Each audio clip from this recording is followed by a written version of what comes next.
Ashwood, the Magic Eater, by Jayson Kretzer. Chapter 1. Situation: The Fool. The Fool is great potential and new beginnings. Embark on a new journey or way of life. Standing on the edge of a cliff. Now is the time to trust where the universe is taking you.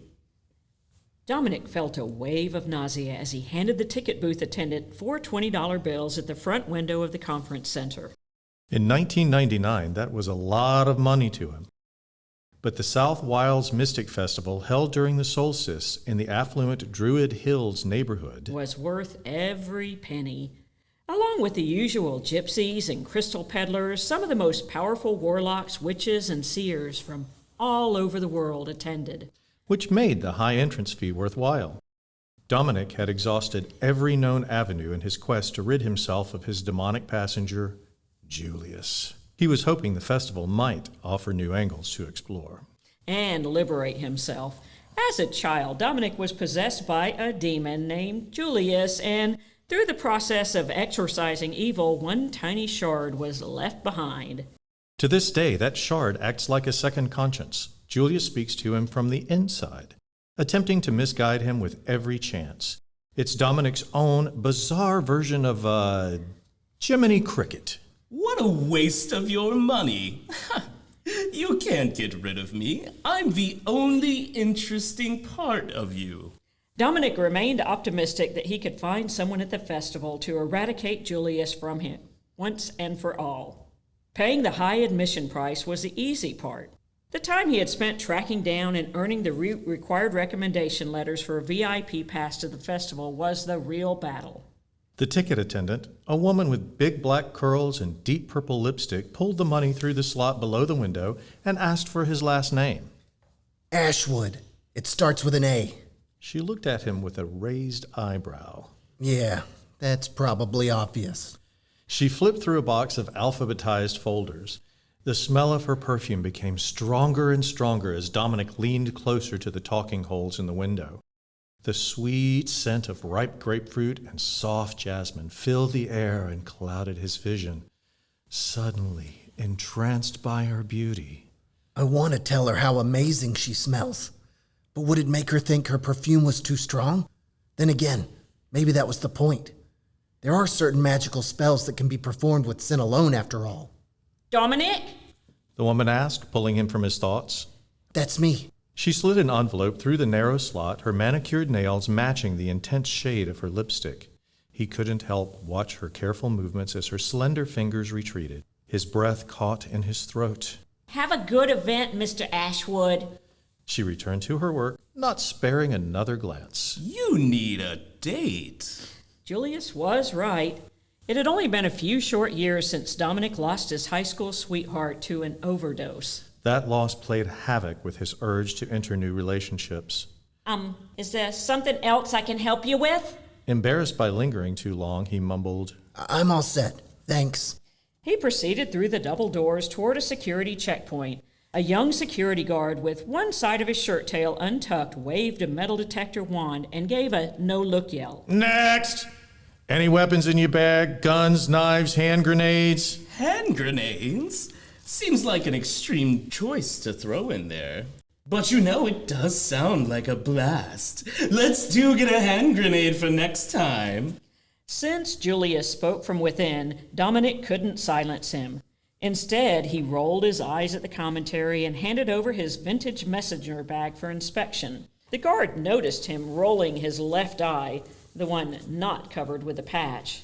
He glared and waved his detector wand from one of his shoulders to the bottom edge of Dominic's brown trench coat, proceeded to check the bag, pulled out a few smaller leather bags full of stones, and shot a questioning look. I can't be the only person bringing protection crystals to a mystical convention. The guard shook his head, mumbled to himself, and tossed the stones back into the bag. He shoved the bag into Dominic's abdomen and shouted over Dominic's shoulder and too close to his ear. Enjoy the show. Next! The convention hall sprawled before him as he walked through the second set of doors. The show floor was an intriguing cacophony of sound and color. An array of vendors lined the aisles, displaying both the curious and mundane. He passed a booth selling trinkets, crystals, pewter wrappings, and sigils, all thought to bring luck and protection.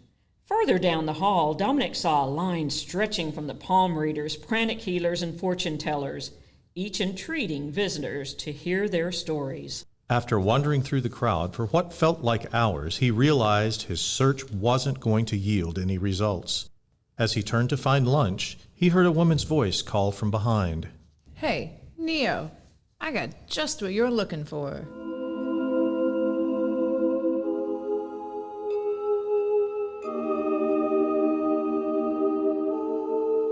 Chapter 2. Encounter. The Magician. The magician's knowledge enables him to manipulate the material world by aligning it with the ether or the dream plane. It indicates you have special powers that you may not even realize yet. In your quest to manifest your goals, you must establish a clear vision of what you will create before you act. This is your opportunity to bring your higher self in alignment with your day-to-day actions to create the future you want most. The woman with the low fade cut and a slick purple jacket smiled and said, Yeah, I'm talking to you. Step over here, my man. The woman was standing behind a rectangular table covered with a deep green cloth. The cloth's texture was rough to the touch, like moss over river stones. A worn pack of tarot cards laid out before her on the table, and the handwritten sign next to her read, Tarot Readings, $15. When their eyes met, the woman flipped open the deck she was holding, manipulating the cards into a bloom of 6 parts with her fingers. 5 cards were face down in a circle like flower petals around a face-up card in the center. The central card featured a robed figure with words printed across the bottom. The Magician. She waited just a moment to make sure the image burned into Dominic's mind, then pulled the deck back into a single pile and effortlessly sprung it through the air, card by card, from one hand to the other. Impressive. But I'm not interested in a reading today. Thanks. He held his ground against a group of people moving through the aisle around him. That's good, because a reading's not my offer. The corners of her mouth turned up in a devious smile. Her eyes were the color of mahogany and her gaze warm. Dominic stepped out of the stream of people and approached her table, drawn by the strange charisma that seemed to emanate from the woman. That's it, Neo. Step right up. The name is Dominic. All right, I can dig. Your coat just reminds me of that movie, what's it called? The Matrix. Anyways, I'm Elisa. She paused, and then as if she were on stage in front of a captive audience, she added, The Tarot Magician. She moved the deck to her left hand and reached out with her right hand for a shake. Dominic did not shake her hand. Fascinating. What's the offer? To join me in a simple game. Ooh, a game. But it sounds intriguing. Elisa pulled out 7 cards from the deck, all different faces, and fanned them out in front of Dominic. She set the remaining cards to the side next to a black card case. Sorry, not a fan of games either. But are you a fan of cash? 'Cause everyone who likes money is a fan of this game. The rules are simple and very much in your favor. She waved her hand across the cards.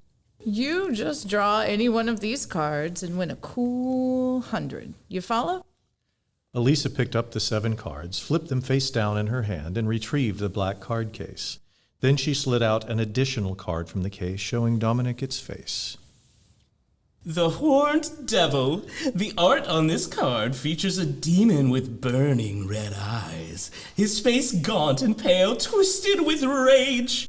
Outside influences or forces beyond your control are restricting you, leaving you feeling powerless and victimized. However, this is the illusion the devil creates. You are always in control of your own destiny and are not bound by anything other than your own attitudes and behavior. All you gotta do is avoid this guy. That's a 7 and 8 shot at winning. The thought of free cash danced in Dominic's head. Working as a freelance artist and selling his art at bottom-of-the-birdcage prices to newspapers and magazines meant money wasn't easy to come by. And although he knew the enchantress had some trick up her sleeve, curiosity dug her fangs into him. What happens if I draw that devil card? Well, for one thing, you don't win. But let's up the ante just a touch. Let's say you draw the devil card. You owe me a favor. You follow? She means we owe her a favor.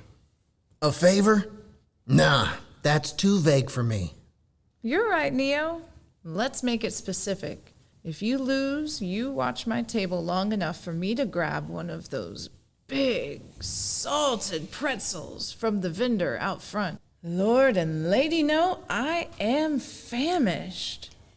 Everything in Dominic was telling him to walk away. Well, almost everything. Just pick a card. What's the worst that can happen? She leaves you alone at her table so that you can help yourself to her cash box? Sounds like you can't lose. Julius seldom had Dominic's best interest at heart, but was right about one thing here. What's the worst that could happen? Fine, I'll do it. My man! Elisa rubbed her hands together as though trying to create warmth on a wintry night. She shuffled the devil card into the hand of 7 face-down cards and moved the cards around slowly. It seemed almost too easy to keep up with the location of the devil card.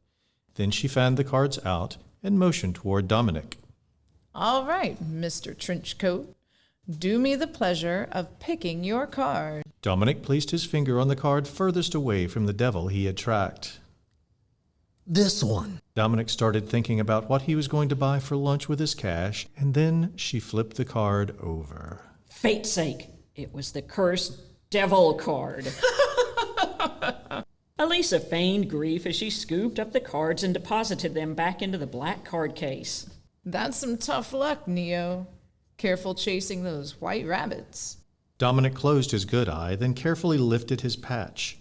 Where his right eye should have been was a puckered-up patch of mottled, burnt orange skin and a series of jagged scars that surrounded a pupilless white pool. As he blinked the scarred eye open, the convention hall came ablaze with bright auras and the soft luminosity of the supernatural that cannot be seen by normal human sight. The lens of his right eye had been used to exorcise Julius's host demon more than a decade ago. This had permanently replaced his normal vision with ethereal sight. He saw that Elisa was surrounded by a cool blue glow, and the snake-like strands of her aura billowed from her like seaweed swaying on the ocean floor. Her aura frayed slightly at her fingertips and around her forehead. It was a telltale sign that she had recently reached into the ether to use magic. Real magic. You cheated. I don't like to be tricked. Oh, I don't like to be tricked. Elisa obviously knew something about magic, so maybe there was a chance Dominic could learn something from her. Damn, baby. No offense, but that is one funky looking eye. Elisa shielded her eyes. That shit's gonna give me nightmares for a week. Dominic made sure to keep his left eye shut tight until he dropped the patch down over his scarred eye. The human brain is not equipped to see both the physical plane and the ether at the same time. He opened his eye, and within a few seconds, his vision was back to normal.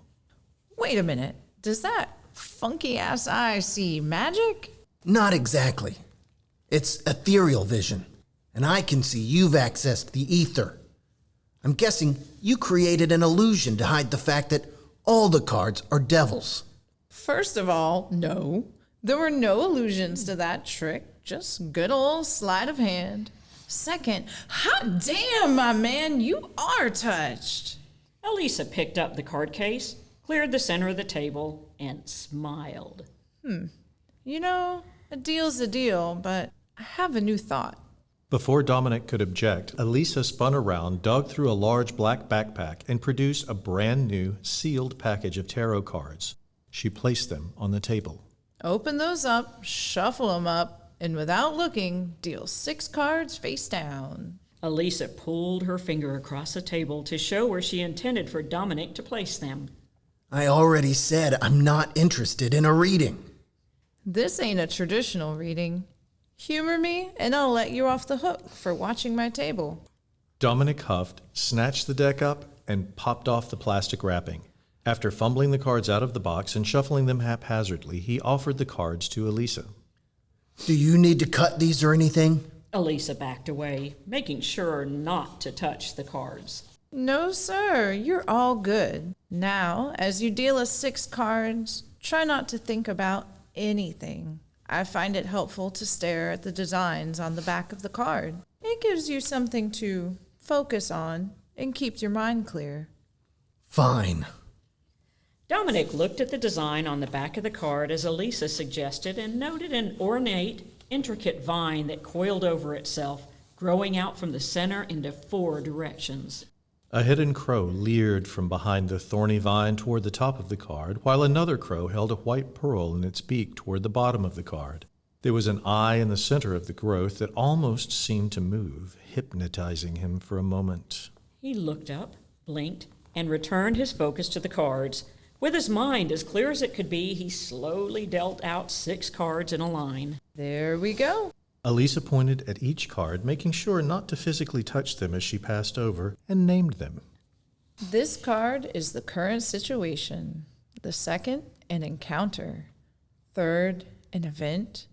Fourth, an obstacle. Fifth, an action. And finally, the outcome. Elisa placed her finger on the table above the first card and bid Dominic to flip it over. He complied. The face of the card revealed a young man standing on the edge of a cliff. He gazed to the heavens, seemingly unaware that his next step would plummet him from the precipice into the unknown. There was a look of comfort in Elisa, as though she was admiring a picture of a good friend. Ah, the fool. Apropos, who called that one? Do not be misled by this card's title. The Fool represents great potential and new beginnings. It can signify that you're about to embark on a new journey or way of life. It looks more like he's about to commit suicide. He's standing on the edge of a cliff with no fear of the unknown. He conveys that now is the time to trust where the universe is taking you. Elisa continued and nodded to carry on. So Dominic flipped over the second card.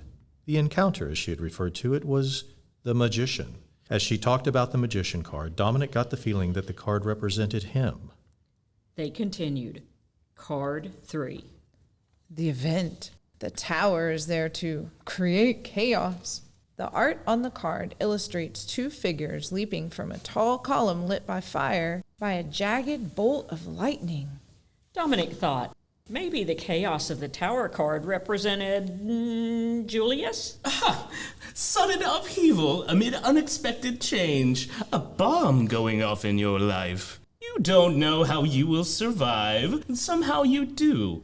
Later you realize it was tremendously difficult to go through and you wouldn't wish it on your worst enemy. It has made you into the person you are. The tower's destruction is usually directed at what was built on false belief and foundations or unrealistic goals and dreams. The fourth card, the High Priestess. Ooh, a card of mystery and passivity. This is the obstacle. The High Priestess is a card of spirituality and wisdom. When this card appears, it is a good time to connect with your inner voice and intuition, and to trust your higher power.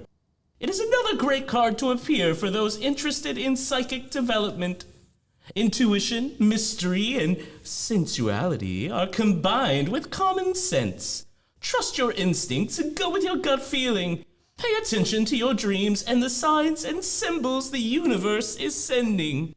For the 5th card, Dominic turned over the hangman and Elisa's face scrunched. Her head twisted slightly to one side. This is the action card, right?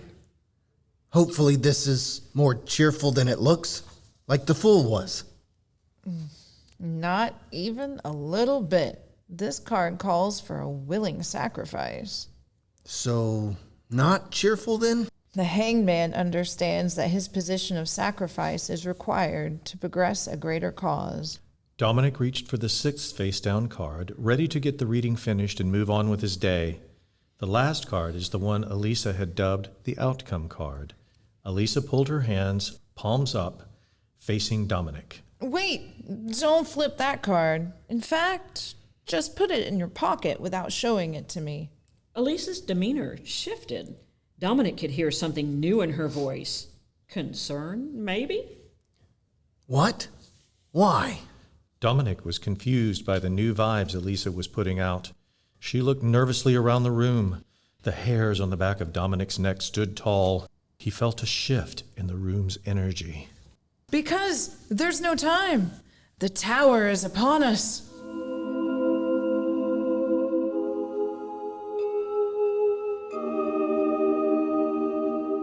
Chapter 3. Event. The Tower. The tower is here to tear things up, create chaos, and destroy everything in its path. The bad news? Lessons will be learned, and it is a necessary step in achieving your highest good. Suddenly, all the lights overhead started exploding with loud pops, showering the festival goers with curtains of sparks and bits of glass. Screams erupted. Within seconds, the building was nearly pitch black. One set of shrieks pierced Dominic's ear above the others. They sounded more like cries for help than just your typical schoolgirl, "Surprise, lights are out," screech. Fumbling through the side pocket of his messenger bag, Dominic's fingers found his mini flashlight, and he clicked the rubber button on top. Light shot out, casting sharp shadows from the convention goers, flooding toward the exits. Other flashlights, candles, and lanterns began to illuminate the show floor. An especially bright light poured over his shoulder. It was Elisa. She stood on top of his table with a single tarot card encased in yellow light and spinning in the air just above her outstretched hand. Through the glow, Dominic identified the face of the card. It was labeled the Sun. Go figure. You just do card tricks, huh? Get over it, Neo. There's a bigger fish to fry now. You see anything? Something is going on over towards the panel room, but I can't tell what exactly. The screeches for help sounded again. People pushed past Dominic in a panic, fleeing the direction of the screams. Someone bumped into Dominic's satchel in the chaos, and it spun sideways. Then a burly man's hand caught the strap, and he inadvertently knocked Dominic off balance in his rush. He dropped his flashlight, clutched his bag with both hands, and belly flopped onto the cold concrete floor. He was lying in a vulnerable position in the aisle closest to the exit. Within seconds, he'd be trampled. A sudden jerk on his arm pulled him to his feet. That'd be a bad way to go, Neo. Elisa released his arm and moved upstream against the current of people toward the screams. For a moment, Dominic thought about going with the flow and leaving Elisa in this overpriced convention in his rear view.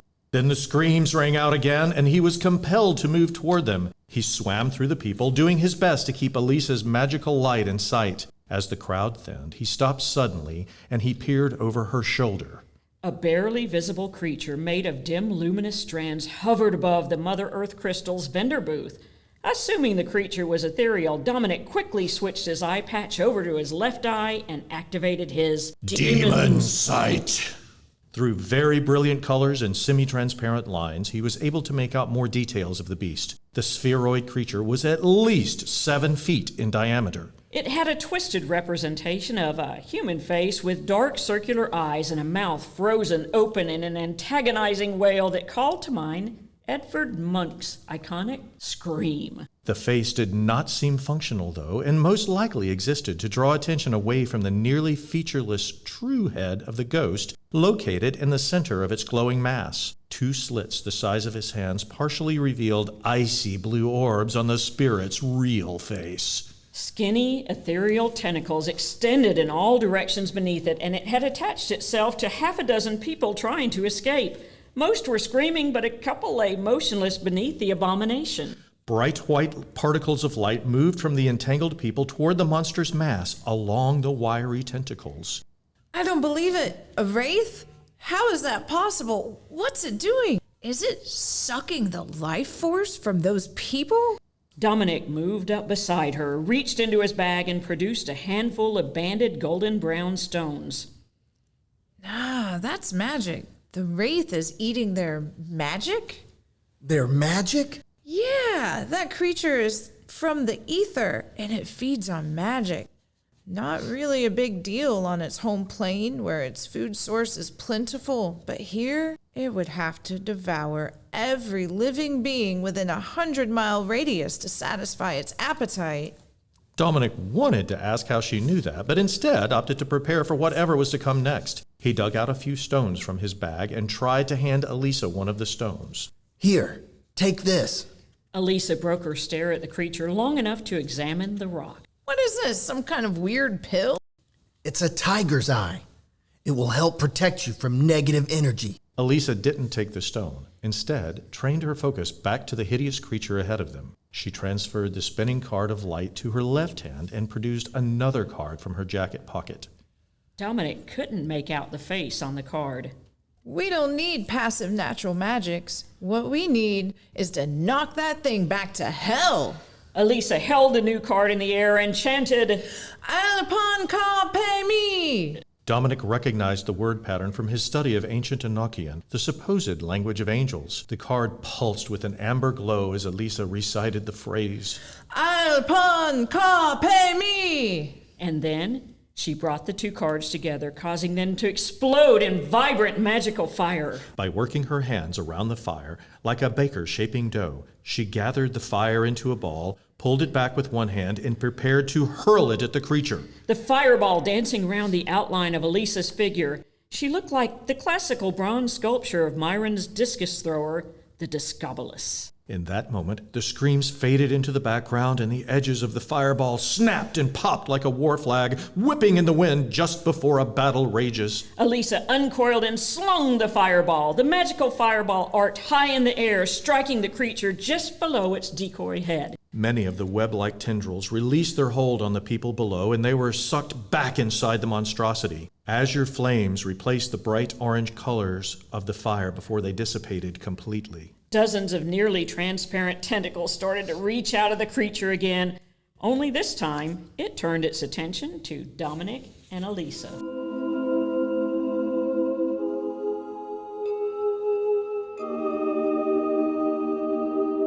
Chapter 4. Obstacle. The High Priestess. This obstacle card suggests it's time to retreat, reflect, and trust your inner voice to guide you through. Always trust that inner voice. Well, we got its attention. Yeah, now what? We initiate Plan B. Plan B? Haul ass and lead it away from these people. Elisa took off in the opposite direction of the exits. The beam from Dominic's flashlight sliced through the darkness, allowing him to keep track of Elisa as they ran through the aisle of the nearly empty show floor. Reaching into his bag, Dominic exchanged the stones in his hand for a smooth quartz, a better banishing stone. What are you planning to do with that jewel? Tell me you don't think you can banish this wraith. A better idea has yet to present itself. You don't have the time to deliver the words for a banishment spell. Not to mention the fact you lack the other reagents and a circle large enough to surround the beast. I don't have time for an argument. But you are right. There is a silver lining at least. If I die, you die. You are such a nasty creature, Dominic Ashwood. There is hope for you yet. Elisa stopped suddenly, and Dominic slammed into her back. They both tumbled hard to the ground. Dominic lost his grip on the stone, and it rolled across the hard floor, skidding to a stop under a nearby table. Damn, Neo. Run much? As if that was my fault. I thought haul ass meant to run like hell, not stop on a dime. I stopped because I realized we were running the wrong way. We were going deeper into the convention center instead of towards the exit. Elisa stood up and turned to face the monster which had gained ground on them. Dominic crawled to where the stone had rolled and ducked his head under the tablecloth. Once he located it, he snatched it up and pulled it out from under the table. The magic eater was in striking distance, and Elisa had moved in between the monster and Dominic. Elisa threw 3 cards into the air, and a bright orange beam of light connected them into a triangle. In a throaty tone, she uttered words Dominic couldn't make out, causing the triangle to spin slowly in front of her. As it sped up, a circular, bladed shield of light was created. One of the wraith's ethereal tentacles lashed out toward Elisa, and her magical shield moved to block it. The shield's blade connected with the tentacle, and orange sparks flew, causing the monster to retract its appendage as though it had just touched a hot plate. More tentacles shot from the beast, and Elisa's shield struggled to move fast enough to block them all.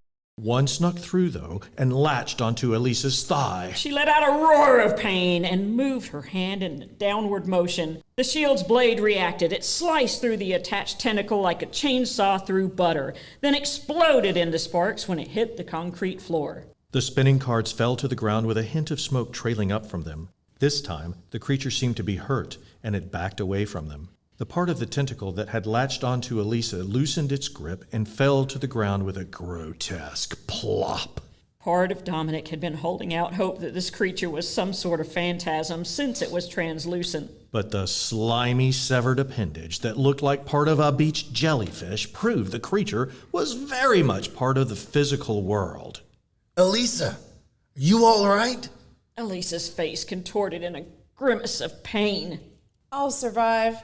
Never felt anything like that before. That stone in your hand, are you able to do with the quartz what I hope you can do with it? I've banished demons before, but not many, if that's what you mean. Dominic got to his feet and made sure his bag was still on his side. Well, what are you waiting for, my man? There he is. Banish that bad mother. No time, unless you can distract it long enough for me to build a circle and power it. The monster had nursed its wounds and headed back toward them with renewed vigor. Distracted? We don't have time for a damn ritual, Neo. You've got to make something happen now. This is not the movies. It takes time to do these things. Dominic spotted a double door on the wall closest to them. He grabbed Elisa by the shoulder. Come on. If we can get into those doors, maybe we can shut the monster out long enough to buy us some time. They sprinted through the door and crashed into a brick wall 4 feet on the other side. What Dominic had anticipated to be a panel room turned out to be a long hallway that followed the wall of the convention center. Together, they slammed the door behind them and braced for impact.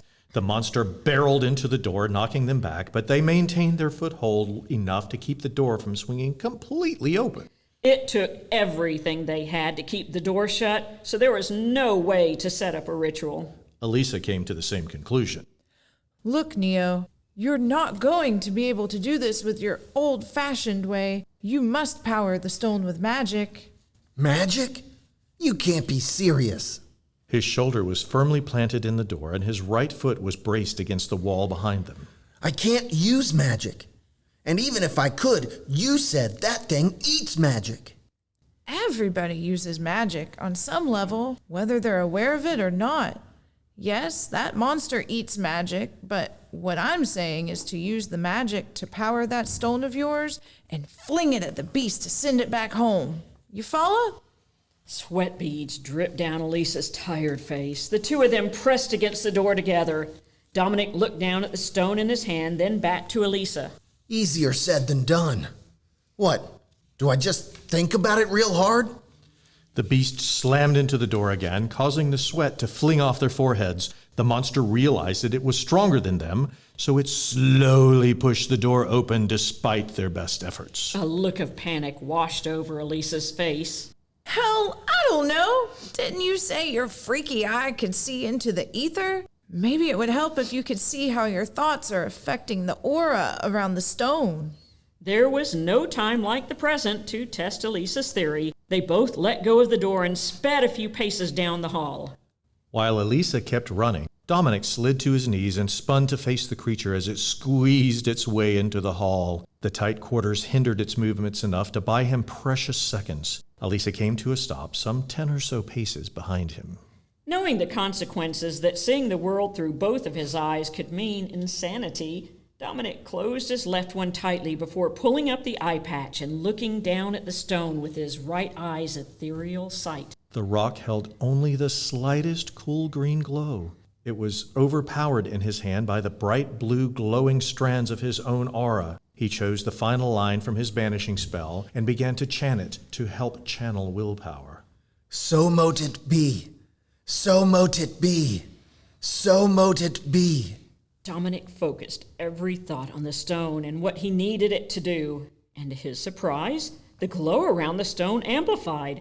Translucent, worm-like threads appeared and surrounded it. Using his offhand, he drew a sigil on it to manifest the energy that it represents. The stone and the threads writhed and flowed in the pattern that had been drawn.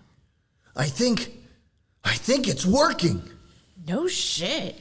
The aura threads on the stone snaked faster in the shape of the sigil Dominic had gestured. The hairs on his neck stood at attention, beckoning him to look up. Thanks to his ethereal sight, the creature was a blinding explosion of light.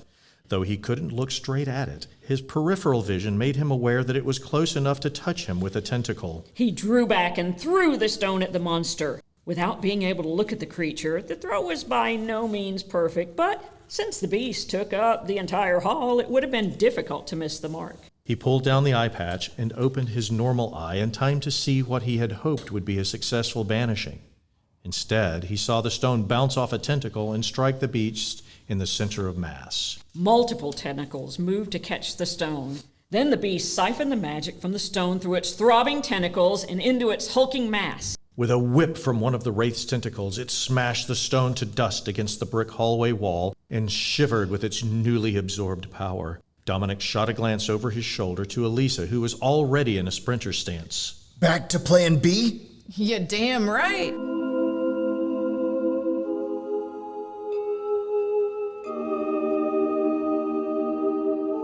Chapter 5. Action. Hanged Man. The willing martyr, the hanged man, understands that his position of sacrifice is required to progress a greater cause forward.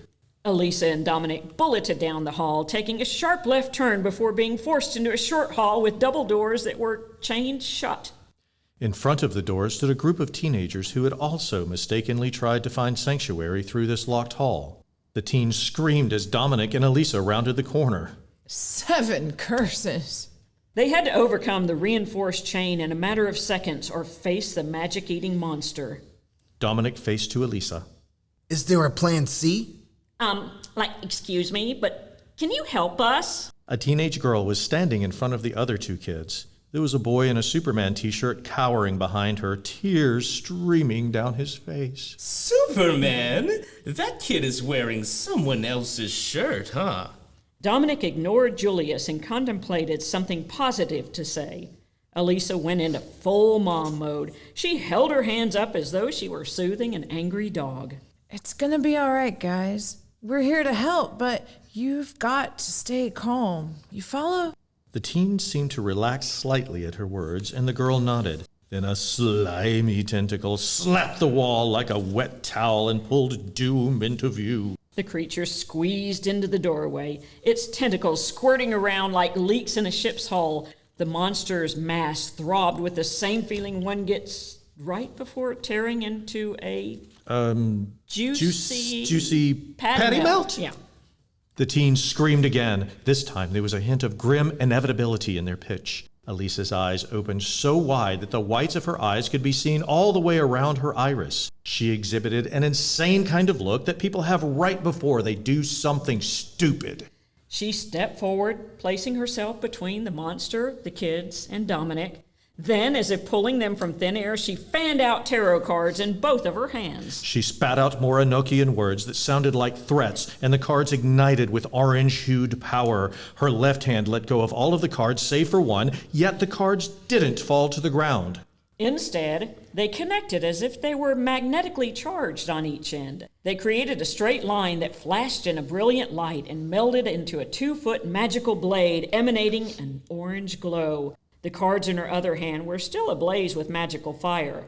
Elisa gave them a stern look and said, Figure out how to power one of your stones and fast. Elisa then turned back to the monster, flung the 3 cards from her right hand, and twirled the shield behind her back. All 3 of the cards found their mark in the center of mass of the creature, causing it to reel. Before it could steady itself, Elisa charged the beast with her shield's blades in striking position. As amazing a spectacle as Elisa versus the monster was, Dominic had his own role to play in this battle if there was hope to see daylight again. He fumbled through his bag and found his last quartz. With one shot to make it work, he held the stone close to his chest, switched his eye patch to his regular eye, and cleared his thoughts. Well, isn't this just perfect? I always longed for the day I could watch you die, but I never figured the price would be getting devoured by a Magakai Siphonis. Damn it, Julius. Not now. Though Dominic could usually block Julius out, he still became distracted when his nerves were shot. The kids behind him most likely thought that he was crazy and just talking to himself. There was no time to be concerned with that, though, instead focusing every ounce of concentration on powering that stone. So much so that he couldn't even think up a power word to channel his willpower through. Instead of Latin like Elisa, he just chanted the one word that came to mind. Please, please, please. He meant it, too. Please was less of a power word and more of a serious plea to anything in the unknown or known planes of existence to come to his aid. He made the sign of the cross. The glowing magical aura around the stone began to amplify. It twisted and pulled like hair being braided, seeming to flow at the command of his concentrated willpower, yet felt no different than his first attempt just moments before. His heart sank, and he feared this stone would yield similar results as the first. And then something unexpected happened. The magic started to make sense. The sigil, his focus, everything fell into place. It was difficult to explain, but like someone flicked on a light switch. He could suddenly see what he had been doing wrong. Thank me whenever you find the time. He stopped breathing for a moment. In the 15 years that Julius had been a part of him, leeching life from his soul, never one time had he done anything remotely positive for him. The situation was like being a nerd throughout high school and then having the head cheerleader ask you to the prom. You know something's not right, but you're in no position to refuse. From behind him, he could hear Superman and the girl getting more panic-stricken, which meant Elisa's battle must have been reaching a crescendo. He traced the sigil onto the stone with his finger as before. The fibers of his aura flowed and followed the pattern. Only this time, the stone began to vibrate. He closed his hand over it, and he could feel the power pulsating through him. Bright green light snuck through the cracks between Dominic's fingers. He had no doubt the stone was sufficiently imbued this time. Wasting no time, he switched the eye patch back over his right eye so that he could use his normal vision to aim the stone. Pulling back to throw it, he froze. The magic eater had Elisa in a death grip with its slimy tentacles. It pulled her into its gelatinous body. Elisa's eyes were wild with panic, and her hands reached out as a silent plea for help. A tentacle wrapped around her mouth, choking off her air supply. The fiery blade Elisa was wielding lay on the ground a few feet away beside a severed appendage from the beast. Dominic realized that if he banished the creature, he would most certainly damn Elisa to share the same fate. It was one life against many, his own included, and who knew how much destruction the monster could wreak if he didn't deal with it right then. There was no other choice. He had to act, but he froze. In the short time Dominic had known her, Elisa proved to be far braver than any of the men he had known in his youth. Granted, that wasn't saying much. His male role models were his father, who died when he was too young to understand the consequences, and the men from the church that had adopted him, who mostly placed their faith in God. Elisa was the first person to take her own fate and place it on the line for somebody else. Not exactly the kind of person one could just send to hell. Don't you dare! He dropped the stone and bolted for the blade. What are you doing? You wouldn't understand. Dominic scooped up the flaming blade. Well, there goes the goddamn neighborhood! The sword was lightweight and felt good in his hand. Though he hadn't fenced since his years at the academy, his muscle memory activated, dropping him into an en garde position. Certainly it wasn't the best stance to take in this instance, but a duel is a duel, regardless of whether your opponent is human or a tentacle snot creature from Yugoth. As he advanced, he sidestepped a tentacle and parried it like an opposing blade, then sliced the tentacle around Elisa's face, freeing her enough to get a much-needed breath of air. He pulled Elisa's arm with his free hand and kept guard with the sword hand. A tentacle wrapped around his right thigh, and it burned with the icy fire through his jeans. His heart hurt and his brain sizzled. He looked around for the stone, but it was out of reach. Another tentacle ripped his eye patch off on its way to wrapping around his chin and neck. It tightened, asphyxiating him. Oozing with acidic slime, it smelt like sulfur and old shoes. Julius hurled insults at him, but with his air supply cut off, he just closed his eyes and began his last rites. The noise around him faded, sounding as if he were underwater. He felt as though he were slowly sinking into a vast black abyss. The temperature dropped. He descended into darkness. Deeper, colder, chilling nothingness caressed him. And unexpectedly, he welcomed it.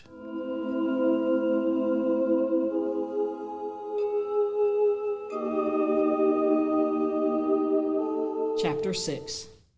Outcome: the world.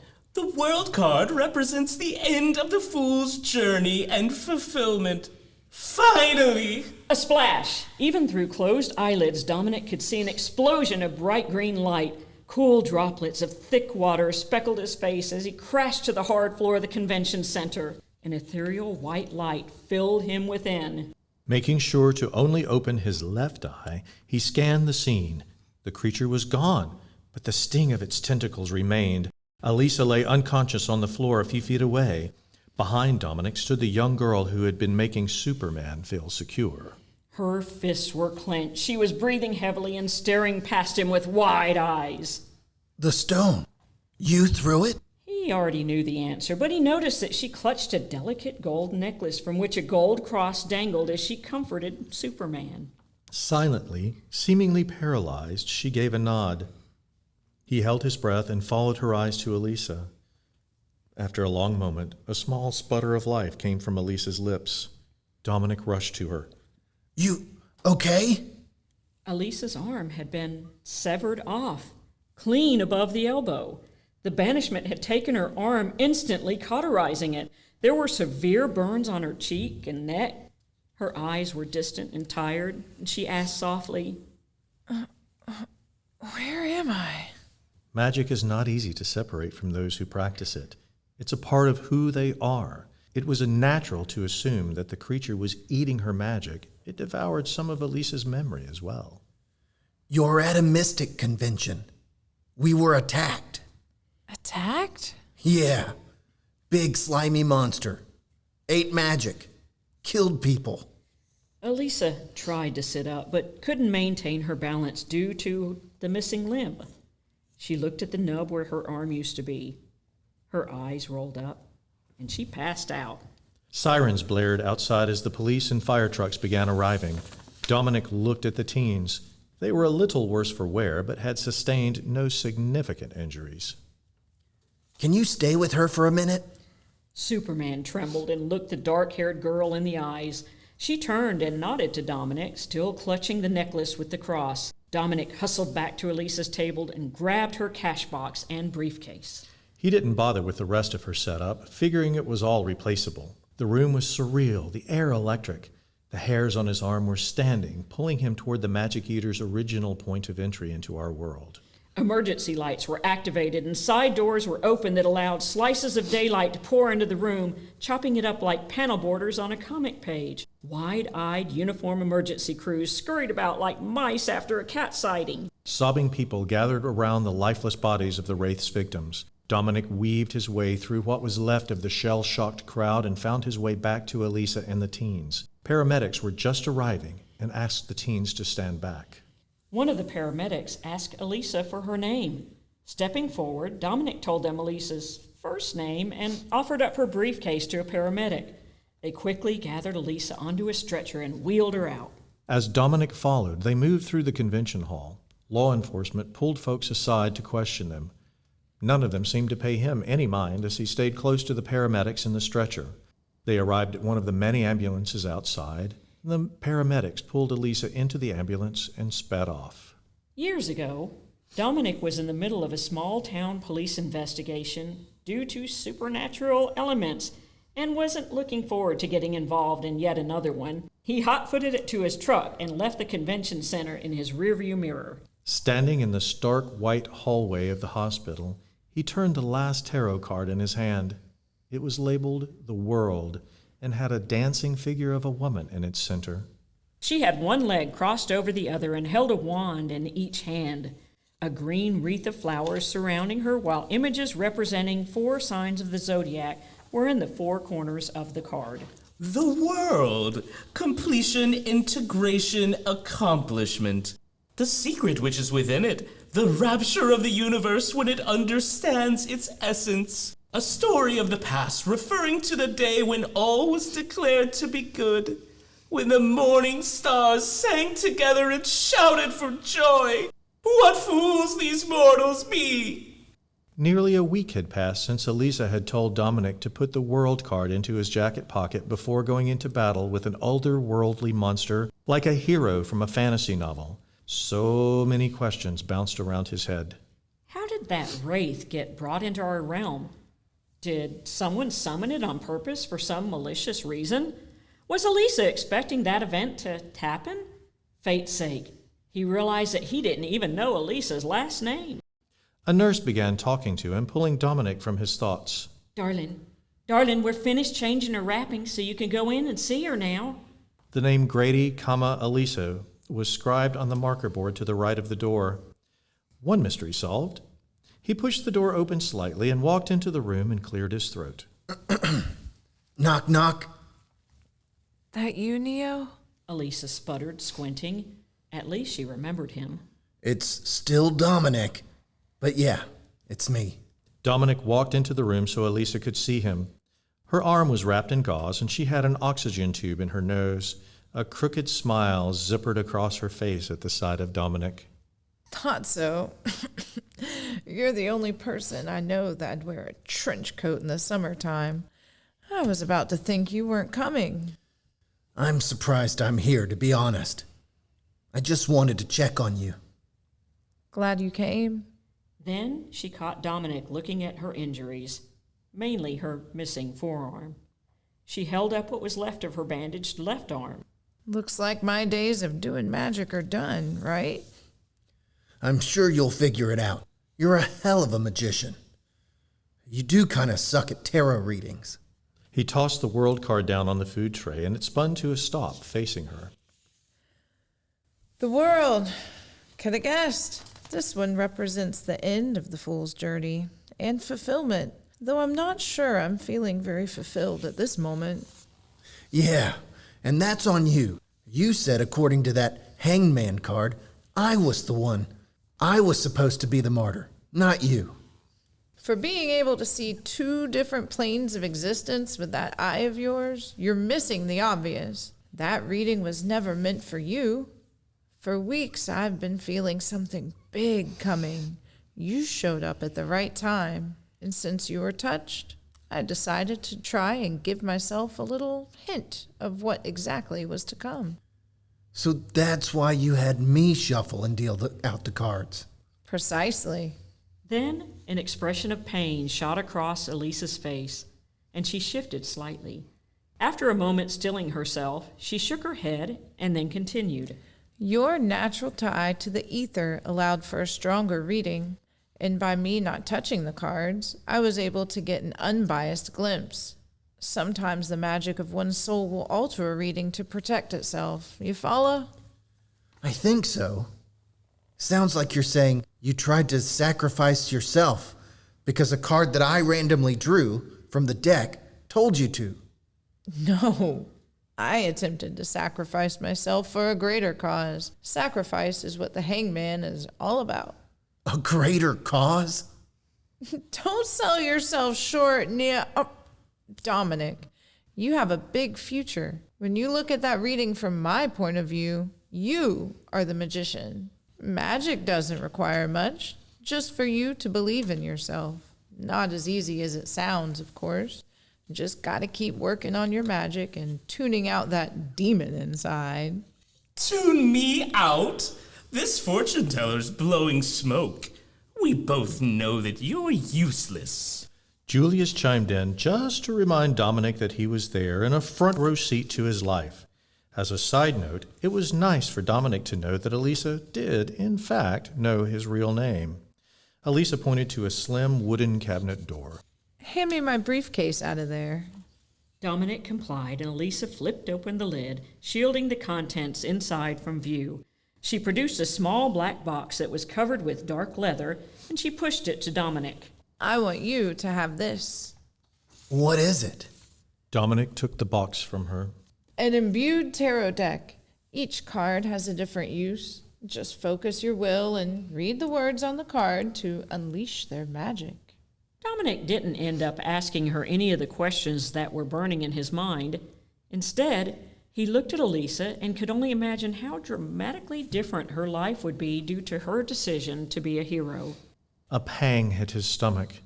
Maybe it was from hunger, or maybe it was something more. He couldn't help but think if he was the one of us who had the big future, then the universe had severely muffed up.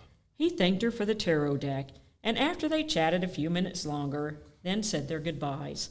Elisa offered one last bit of advice to Dominic as he headed out.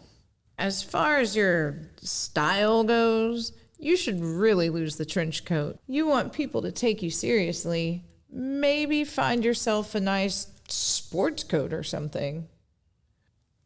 The end?